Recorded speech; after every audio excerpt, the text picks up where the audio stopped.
Hello guys, তোমরা কেমন আছো? আশা করি তোমরা ভালো আছো, আর এখানে আমিও ভালো আছি।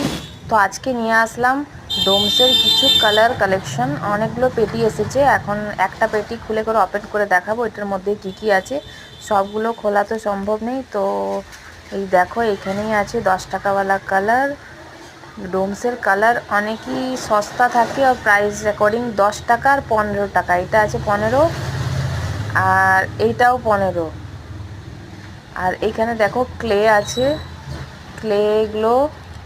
তারপরে এখানে আছে স্কেচ কালার 10 অ্যান্ড 15। এটা আছে 15ওয়ালা ডোমসের colour, water colour sketch colour যেটাকে বলি আমরা। আর একটা আছে এটা ডোমসের অয়েল পেস্টার, যেটা 10 টাকাওয়ালা আছে, এটাও 10 টাকাওয়ালা আছে। আর এইটা আছে ওই, এটা 12 টাকাওয়ালাটা মনে হয়, এটা ডোমসের কালারটা। এর কালারগুলো খুব সুন্দর লাগে আর ভালো আছে, আর প্যাকেটিংও ভালো। এর কালারফুল প্যাকেটিং আছে, অনেক দিন টিকে। আমাকে অনেক ভালো লাগে ডোমসের কালার। তো দোকানের জন্য সামান এসেছে, কিছু সামান। তো একটা পেটি খুলে দেখালাম। তোমাদেরকে কেমন লাগলো? ভালো লাগলে লাইক, কমেন্ট অ্যান্ড ফলো করে নিও, সাবস্ক্রাইব করে নিও।